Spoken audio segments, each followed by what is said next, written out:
The other most important lesson, well, it's hard for me to number them, but let's say one of the most important lessons I ever learned from you, and I still am, I think I know the lesson, and then I'll walk into a situation and think that's that same lesson, and that is when people show you who they are, believe them. Yes, absolutely. A person says to you, I'm selfish, or I'm mean, or I am unkind. Or I'm crazy. Or believe them. They know themselves much better than you do.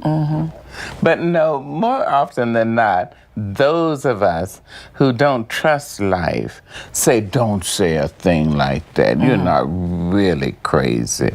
You're not really unkind. You're not really mean.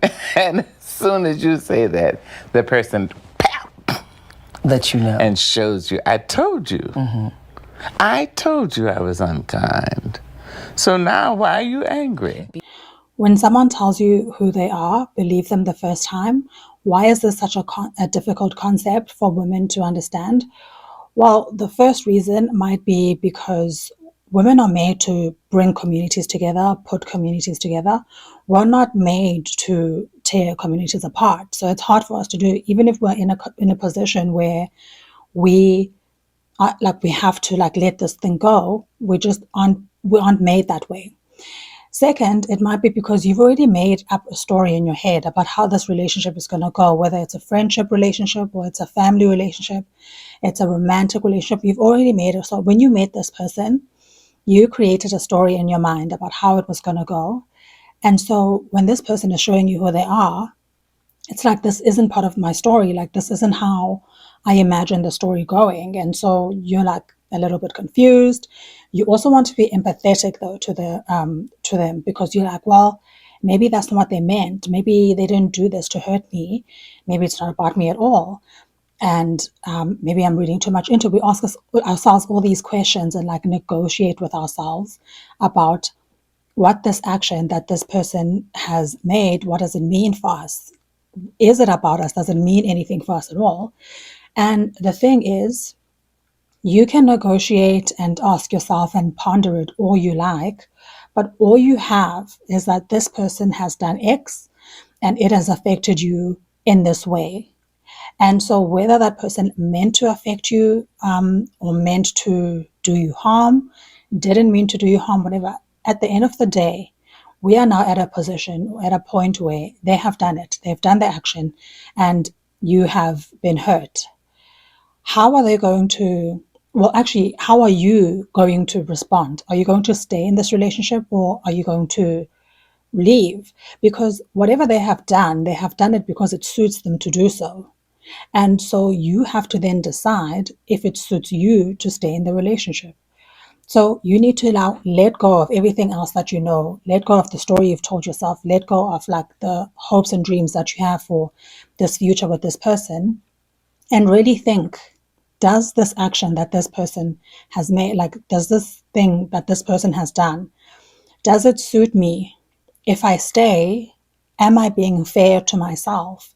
Am I being true to myself? Am I being honest? Because we so often will let things go because we're just like, oh, I mean, it's not that big of a deal. He didn't mean to. It wasn't like he went out there intentionally hoping to hurt me. That it wasn't his plan. It just happened, blah, blah. And we negotiate again, telling ourselves new stories in order to make the original story fit. Because now you have now seen that the original story might not be going the exact way that you thought it would go. And so now you have to create little mini stories so that you can still kind of steer it to go towards the general direction of that you wanted it to go. And so now you're telling yourself new stories so that you don't have to say, I was wrong about this person and what they're showing me is it doesn't suit me, I have to go. It's hard for us to admit that we've made a mistake about anything. As human beings, we're just it's not easy to say, I have completely misread this person. They are not what I thought they are, what I thought they were. And I've misjudged their character completely. And so I have to start over. I have to, have I failed? I think that's one question that we ask ourselves a lot. If I now have to walk away from this friendship, or if I now have to walk away from this job or whatever it is, doesn't mean I have failed, because my plan wasn't to walk away this soon, or my plan wasn't to walk away ever. And so now I'm finding myself in a position where I'm needing to walk away. So that does that mean I have failed? Like, is this a failure on my part? And then, of course, we take it all upon ourselves. Like, this is my biggest failure. I'm never going to be able to live this down. I'm never going to be able to fix this. It speaks to my flaws. It speaks to like my undoing. Like, it's all of like, so like you just have this kind of like undoing, where you're unraveling and you're falling apart because you feel as though you have failed spectacularly at this one thing. But as you know, with everything else, when you look back years from now, everything, it looks so much smaller. Like, the further you walk away from something, the smaller it appears. And so while you're still in it, or while you're still close to it, it's going to seem like a mountain. It's going to seem huge. It's going to seem like it's never, ever going to go away. But then if you keep going, and if like you make a decision and you stick to it, you make a decision, this person has done something that has offended me. It's something that I cannot forgive. I cannot live with. I would not be proud of myself if I lived with this. If one day I had a daughter and I had to tell her about the story, I would not tell her that story with pride. And I must go. And you like choose yourself, and you choose to respect yourself over this other person that has offended you and hurt you. When you do that, when you start walking, the further you walk, the smaller it appears. Like, there's been relationships in my life before when I was a kid, and I was like, oh my God, like, this is it. And then things end and things fall apart. And I'm just like, I'll never live it. Like, I'll never, ever be able to move on. And now it seems like a fever dream. Like, you can't even imagine being in that situation anymore, because it's just something that is so far away. When you look back, it looks so far away, and it's just not part of your life at all anymore. And that's how it goes. And the thing is, you just have to make a decision, and you have to stick with your decision. And that whatever decision you have to make, because you can choose to stay, whatever decision that you make has to be a decision that when you wake up in the morning and when you're falling asleep at night, it's something that you can live with. You can still look at yourself in the mirror and respect yourself. You can still look yourself in the mirror and think, I'm a good, strong person. I can live with this. I've made a decision that has made me proud, and that I am able to live with. That's ultimately, because it's all about you at the end of the day. It's like, at the end of the day, you have to go to bed with you. You have to wake up with you. You have to be in the shower with you. So if you're making decisions based on what will other people say, what will other people think of me, etc., etc., well, in the short run, that's all good and well. People are going to think you're the coolest, and people are going to think you're whatever they're going to think of you. But in the long run, you're going to know that you weren't happy, and you weren't being true to yourself. You weren't serving yourself in the best way. And so it's going to be a line. It's going to, at the end of the day, cause you more pain. And so you're just kind of like prolonging the pain that you're feeling from this one thing, when you could have ended it all at one time. Like, as soon as it happened, you could have chopped it and decided to move on immediately, and then started moving on. At any time that you're going through something, at any time that you're finding yourself faced with a decision like that, where you're thinking, should I stay, should I go? That's what you have to think about. You have to think about, can I live with this decision? It's never going to be about anybody else but what you are able to handle.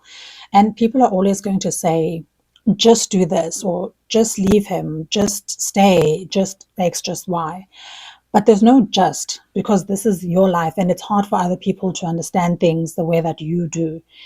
As close as someone might be to you, they're still not going to be able to understand things the way that you're able to understand them, because again, you're living in this, you're in it every day. And so you have different nuances that somebody else might not have. And so that's why it's important. It's very important to get advice from outside people, like from your friends. Of course, they know you best and they want the best for you.